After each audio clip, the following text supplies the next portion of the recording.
Welcome to Super Duper Boys, a Pathfinder podcast.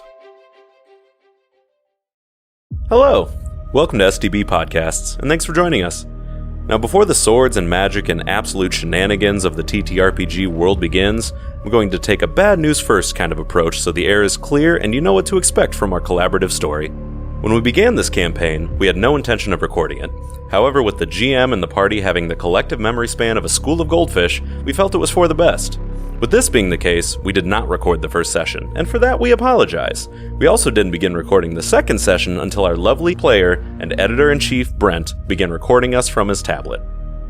Lacking the goal of releasing these recordings leads me to believe that a few disclaimers are necessary. To start, our first two sessions that will be available to you are not of the highest quality. As stated earlier, the second session was recorded on a single tablet's microphone, so, not incredible. There is a quick rise in quality until episode 5 where we are all individually using a high-quality microphone, so thankfully, you won't have to struggle through that for too long. Along with that, and likely not as offensive as the first session you'll hear is our entire table's second session of Pathfinder 2nd Edition ever. After 3 years of playing Dungeons & Dragons 5th Edition, we made the switch for reasons. And if you've ever taken the time to learn a new system, you know there will be incorrect rulings, lots of questions from the players and myself, and things that we find out we did wrong well after making the mistake.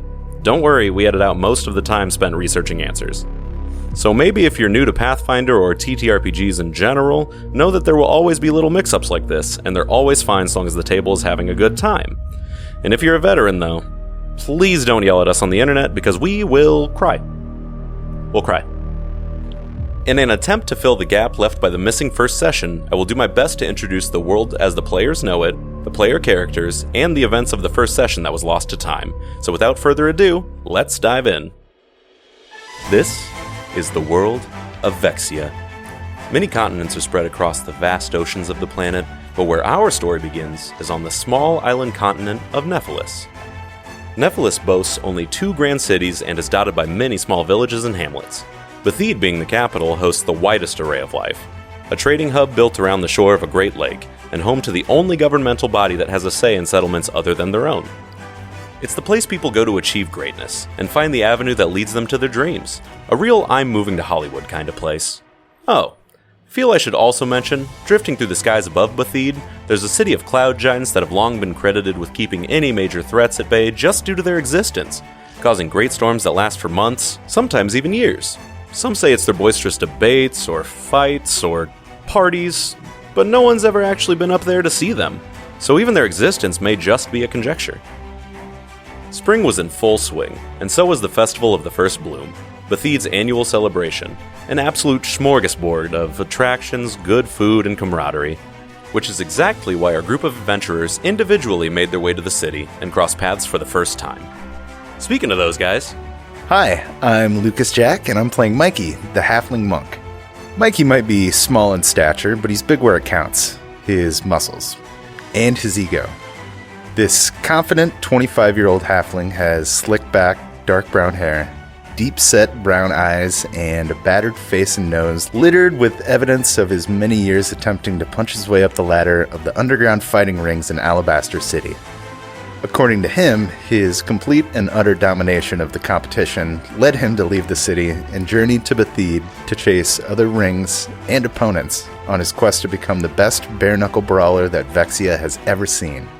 Hi, I'm Dustin Gordy, and I play a cavern elf bard named Ildan Vren, who was born in a subterranean village to a pair of dark elves. Ildan was born with 2 blazing orange eyes, white hair, and without the intrinsic hate for those that look different from him. When Ildan came of age, the city's Sin Eater died, and Ildan was forced into that position by his own parents. Finally, after years of torture, Ildan was able to overwhelm a guard and escape his tortured life into the wilds of the Underdark and later the surface. Hi, I'm Chris Cotman, and this is not at all scripted.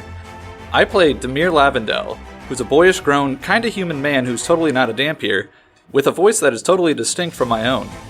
Demir was raised by his adoptive father in a woodland town with a strong prejudice against the supernatural and those that they view as perverts who use magic. Demir has the light blonde hair and icy blue eyes of his mother, who disappeared under mysterious circumstances after he was born. After 20 years of living among the trees, having a malevolent cloud seemingly following him throughout his life, and going through a Bram Stoker-inspired puberty, Demir now sets out on his own to explore the world and learn more about what the hell is wrong with him and why his life is so edgy. Hi, my name is Brent Whiting and I play Billip Gertiesman Jr. Hi, my name's Billip. I'm 19 years old and I love the forest and all the woodland creatures and long walks on a leafy path with good company. I'm looking for a woman who... it's still Brent. My character, Billip Gertiesman Jr., was raised in the small town of Embers Rest, near the forest of Murkesh, by an orcish mother and human father. His mother had just started his druid training when she was tragically killed in a mysterious forest fire, after which he inherited her quarterstaff and rededicated himself to living up to her name as a druid.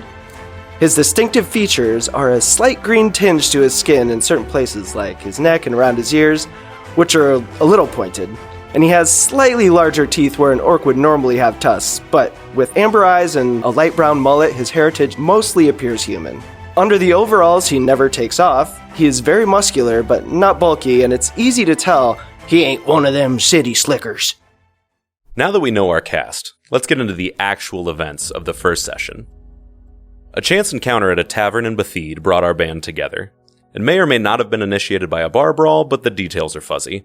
When the dust settled, the group found that they all had a need to travel, and conveniently, the same heading. A journey to the southwestern settlement of Alabaster City would certainly be safer with the aid of a few strong allies. Once gathered together, the group did their best to earn some prizes before beginning their long trek.